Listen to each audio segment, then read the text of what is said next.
que quiere decir que no hay melanina, también nos puede indicar alguna enfermedad de la piel.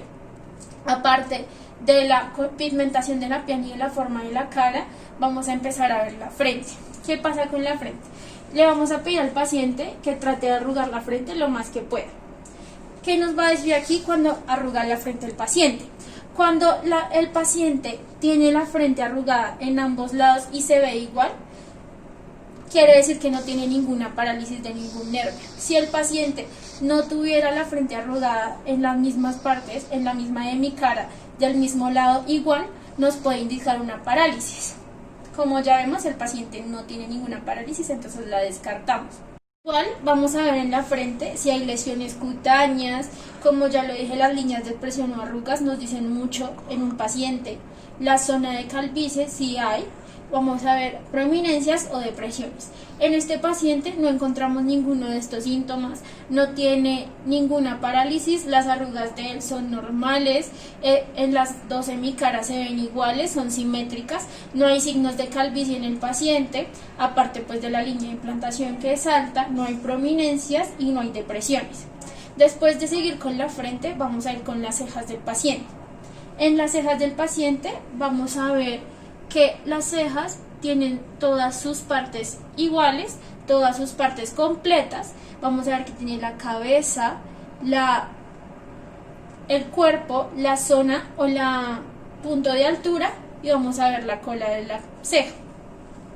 En el paciente vemos que las cejas son abundantes y esto nos quiere decir que el paciente pues no presenta ninguna pérdida de pelo como si tuviera cáncer o alguna otra patología. También vamos a ver el color de la ceja. En el paciente el color de la ceja es negra. El paciente tiene la ceja abundante. Esto nos quiere decir que no tiene ninguna patología que exija que se le caiga el cabello, las cejas o las pestañas como cáncer. También vamos a ver que el paciente tiene todas las partes de la ceja completa, es decir, la cabeza, el cuerpo, la zona de amplitud y la cola. Vemos también el color de la ceja del paciente, que es negra. Y ahora vamos a ir con las pestañas. En el paciente vemos las pestañas normales, las pestañas no tienen ninguna curvatura hacia adentro o muy hacia afuera. Ahora vamos a ir con el globo ocular del paciente. Como ya sabemos, el globo ocular del paciente está en la cavidad orbitaria. Aquí lo primero que vamos a ver es si el paciente tiene enoftalmo o exoftalmo. En este caso el paciente no tiene ninguna de las dos, pero para mayores explicaciones vamos a decir que el enoftalmo es cuando el ojo se ve más adentro y esto nos sugiere una fractura en el piso orbital, que quiere decir que el paciente se ve con los ojos hundidos. Y exoftalmo quiere decir una hinchazón del ojo y el ojo se ve como un ojo saltón. En este caso, como ya vemos, el paciente tiene un ojo normal, no está ni hacia adentro ni hacia afuera. Ahora vamos a revisar la conjuntiva del paciente. En esto vamos a revisar que la conjuntiva del paciente no tenga ninguna hemorragia subconjuntival, no tenga ninguna congestión conjuntival. Vamos a revisar que el paciente no tenga pigentícula, que es unas manchas amarillas que salen al lado de la conjuntiva, y tampoco que tenga terigio, que es un crecimiento anormal de la conjuntiva en la córnea. En este caso el paciente no presenta ninguna de estas patologías en la conjuntiva y podemos decir que tiene una conjuntiva de características normales. Ahora vamos a revisar la esclera del paciente. Normalmente la esclera se ve blanca, si se ve amarilla podemos decir que es ictericia y pues eso nos sugiere alguna patología, como ya lo dije, del hígado o de la bilirrubina. Y si el paciente tiene una esclera muy azul, podemos decir que es transparente la esclera. En este caso, observamos que la esclera del paciente es blanca, sin ninguna deformidad. También vamos a observar que la esclera del paciente no tenga ninguna hemorragia, ninguna secreción, y también vamos a revisar que el paciente no tenga cuerpos extraños. Mira para arriba, por favor.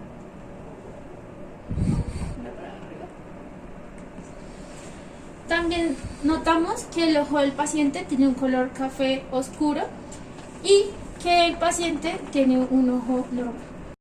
También revisamos que el paciente tiene los ojos normales y no presenta ninguna asimetría, es decir, que el paciente tiene los ojos simétricos.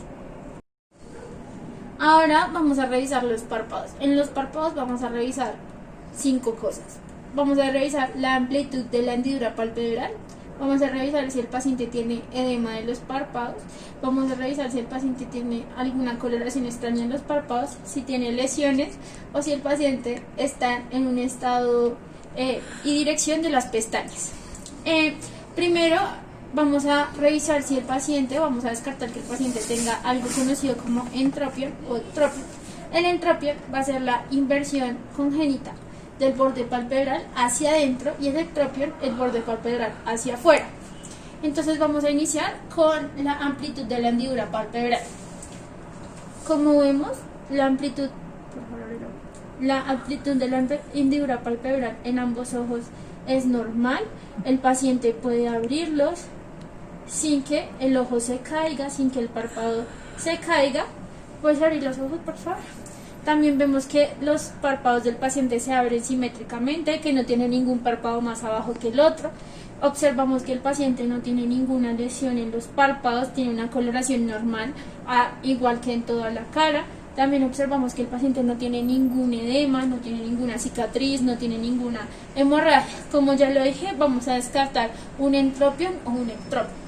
En el entropión se debería este párpado hacia adentro y las pestañas hacia adentro, lo que causaría dolor en el paciente. Como es notable en este paciente, no lo tiene. Y el ectropión se vería un párpado inferior caído, es decir, así, cosa que el paciente no lo tiene. El paciente tiene unos párpados simétricos, no tiene ninguna deformación, no tiene ninguna lesión y fuera de eso los párpados no tienen ningún problema con la movilidad. Ahora vamos a realizar la inspección del oído. En esta vamos a examinar los pabellones auriculares y vamos a revisar que estén todas las partes del oído o de la oreja. Entonces, aquí vamos a ver la hélice. Aquí vamos a ver las ramas de la antehélice, el tubérculo auricular.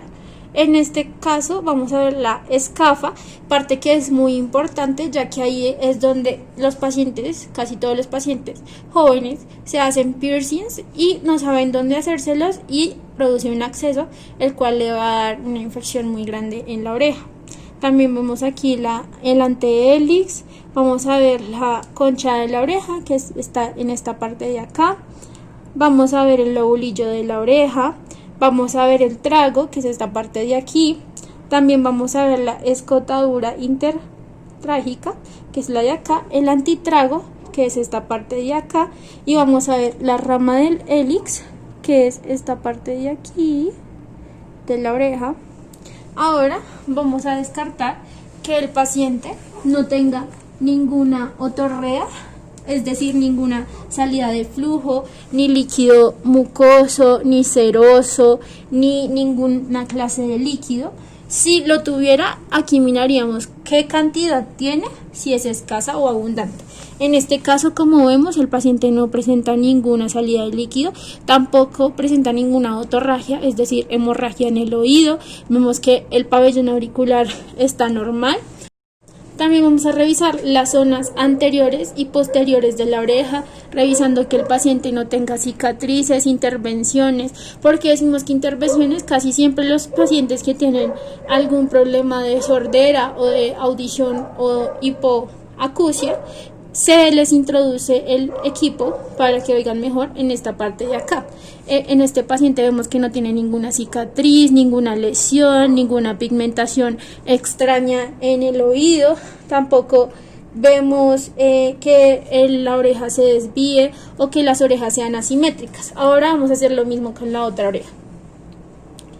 Vamos a revisar en la otra oreja todas las partes, vamos a ver que pues están completas, que el paciente no tiene ninguna secreción, ni líquido mucoso, seroso, ninguna de estas, que el paciente no tiene ninguna hemorragia. Vamos a revisar las zonas anteriores y posteriores de la oreja, vemos que el paciente no tiene ninguna cicatriz, ninguna intervención, ni ninguna lesión.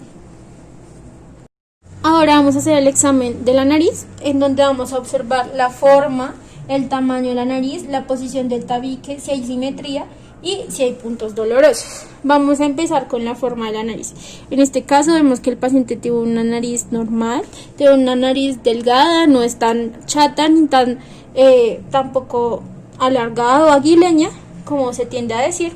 Vemos que el tamaño de la nariz es proporcional a la cara del paciente, no es una nariz muy grande, tampoco es muy pequeña. Vemos la posición del tabique. En este caso el paciente tiene una desviación en el tabique hacia el lado derecho, como lo podemos notar. Si se ve aquí, si pongo mis dedos, se ve una desviación del tabique hacia el lado derecho. También podemos notarlo en el lado de acá, donde el paciente le sobresale esta parte de la nariz. También vemos en la simetría del paciente, podemos decir que la nariz es asimétrica por lo mismo y tanto que tiene desviación en el tabique, es decir que las dos mitades de la nariz no me van a ser iguales, sino que esta va a ser más grande y esta va a ser un poco más pequeña, pero solo por el simple hecho de que tiene una desviación en la nariz. También vamos a ver si tiene alguna deformación, si el paciente tiene alguna característica rara en la piel, la permeabilidad de las fosas nasales, sensibilidad.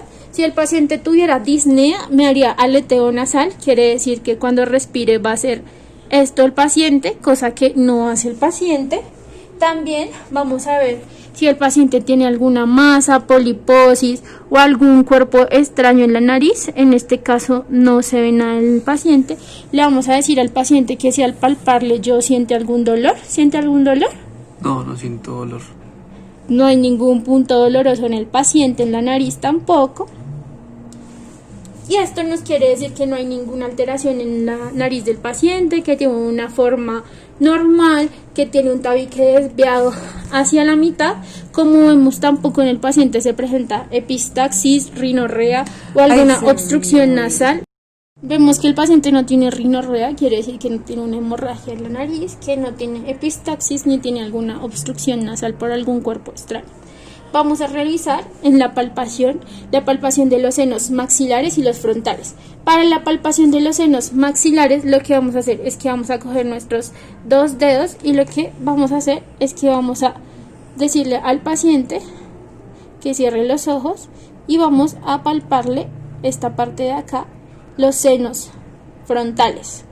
Entonces aquí vamos a palpar los senos frontales del paciente, le preguntamos si siente algún dolor al hacer esto. ¿Siente algún dolor? No, doctora. Ahora vamos a palpar los senos maxilares del paciente. Los senos maxilares del paciente se van a palpar haciendo un movimiento de arriba hacia abajo, buscando en el fondo el seno maxilar. Tenemos que no hacer tanta fuerza porque si no vamos a lastimar al paciente con los colmillos y pues esto no va a estar bien. ¿Siente algún dolor? El paciente nos niega a sentir algún dolor en la palpación de tanto senos frontales como los senos maxilares. Vamos a revisar la boca del paciente. Vamos a revisar la forma, el tamaño, el color, si hay simetría y si el paciente tiene algunos movimientos espontáneos. Como vemos aquí, la forma de la boca del paciente es normal.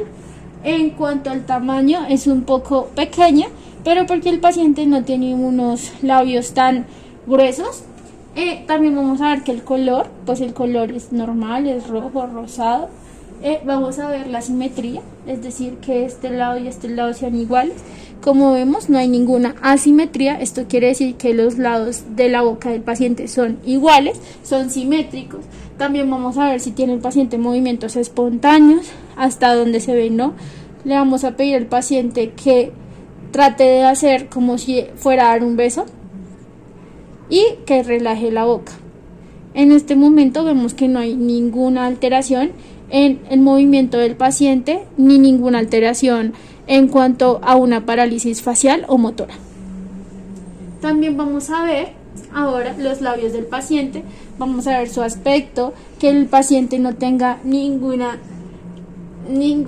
inflamación, que no estén secos, que no estén agrietados, que el aumento del volumen de los labios no cambie y que no tenga ninguna fisura.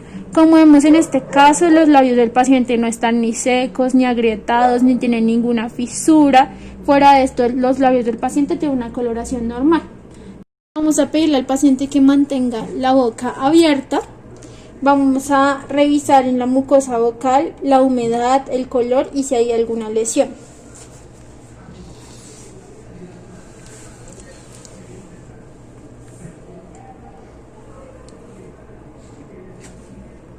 Entonces aquí analizamos que la mucosa vocal del paciente es normal, que el paciente no tiene ninguna lesión, no tiene ninguna afta en ningún lado. Si tuviera candidiasis, que serían unas manchas blancas, lo que normalmente se conoce como sapos, pues el paciente no los tiene. Vemos que el paciente no presenta ninguna alteración en las encías, que tiene una coloración rosada normal, que el paciente no tiene ninguna hemorragia, no tiene ningún sarro acumulado en los dientes. Vemos que el paciente cuenta con todas sus piezas dentales. Vemos que el paciente cuenta con todas sus piezas dentales y aparte de esto, vemos que el paciente, por favor, puedes hacer como si estuvieras mordiendo algo y me muestras cómo se ve. El paciente tiene una mordida normal, no tiene ninguna oclusión. Vemos que al morder el paciente choca las muelas, más no choca los dientes de acá. Esto nos quiere decir que el paciente no presenta ninguna patología con relación a los músculos de la masticación, a los músculos, el músculo macetero, porque o si no, el paciente, si tuviera la mordida muy invertida, si la mordida se ocluyera, el paciente tendría dolor en esta parte de acá. ¿Siente algún dolor en la parte de acá? No, doctora. Vamos a analizar la lengua del paciente. Vamos a decirle al paciente que con la boca cerrada saque la lengua, por favor. Vemos que el paciente no tiene ninguna desviación de la lengua. Si el paciente tuviera alguna desviación, veríamos una parálisis del nervio hipogloso. Esta parálisis del nervio hipogloso se va a ir al lado de la lesión del nervio. Como vemos, el paciente, cuando yo le digo que saque la lengua, la saca centrada, no la saca ni volteada para aquí ni volteada para acá. Aparte de esto, vamos a revisar el color, el aspecto de la lengua. Como vemos, el aspecto y el color de la lengua del paciente, por favor, saca la lengua, es rosada. La parte blanca de la lengua es lo normal que se ve en los pacientes. También vamos a ver los movimientos de la lengua. Por favor, puedes rodear con la lengua tus dientes. Vemos que el paciente no tiene ningún movimiento alterado, que el paciente puede mover la lengua normal. Ahora saca la lengua otra vez, por favor. Vemos que el paciente no presenta ninguna lengua geográfica, es decir, que se viera como un mapa, como grietas, y también vemos que el paciente no presenta ninguna fisura en la lengua.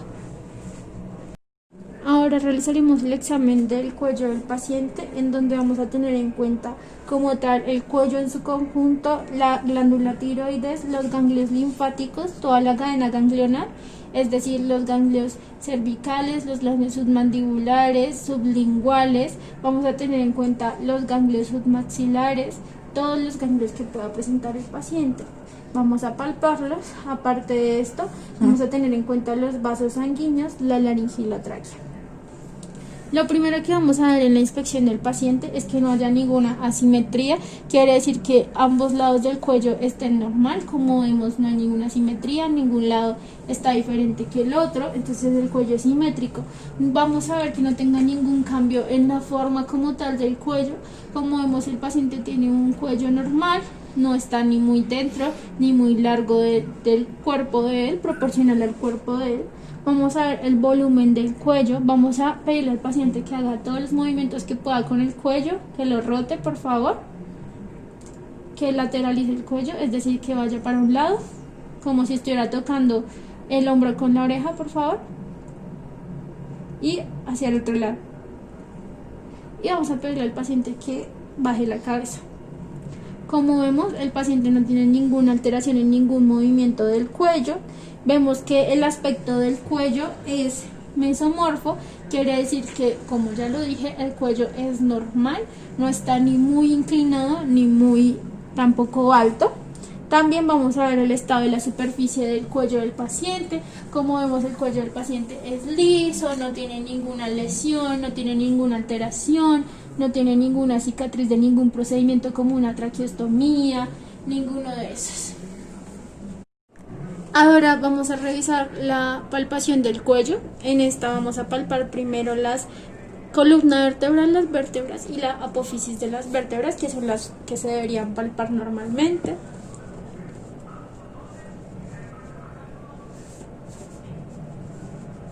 Palpamos normalmente las apófisis de las vértebras del paciente. Ahora vamos a pedirle al paciente que haga esto, que tensione, para que yo pueda ver el músculo esternocleidomastoideo. Por favor, abre la boca.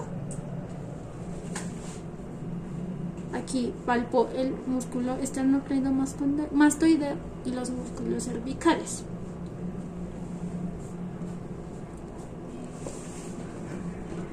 También vamos a palpar el trapecio y vamos a palpar el maxilar inferior. Quiere decir que vamos a palpar aquí, esta parte de acá del paciente, buscando que no tenga ninguna masa, ningún quiste, ninguna lesión, ninguna tumefacción o algo que veamos raro en el paciente. En este caso, el paciente no tiene ninguna de estas patologías. Ahora vamos a revisar también los ganglios linfáticos del paciente. Vamos a revisar las primeras y las principales cadenas ganglionares que se deben revisar en el paciente. Si el paciente tuviera alguna inflamación de estos ganglios, pues sería notoria. En este caso el paciente no tiene ninguna inflamación.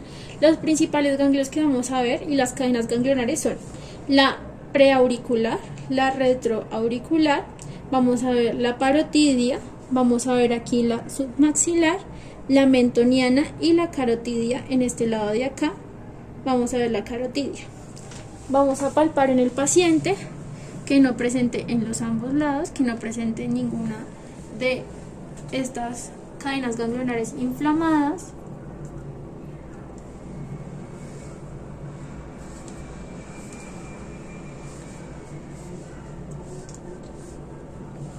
Listo.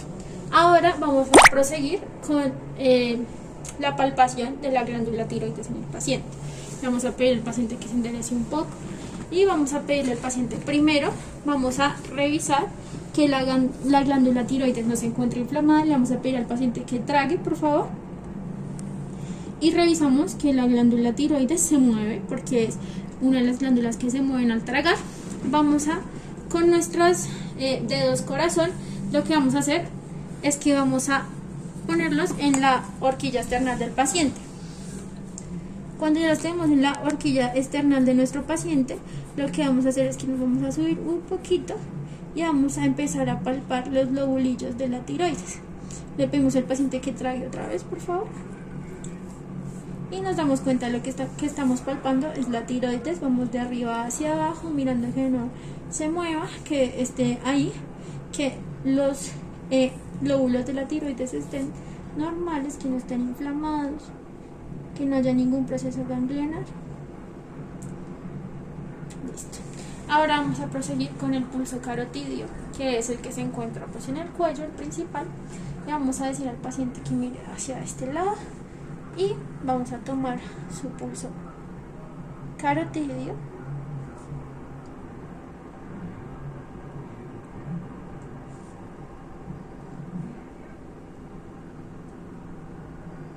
Y ahora le vamos a pedir al paciente que se gire 45 grados hacia el lado de acá para revisar el retorno venoso. Y vemos que está normal.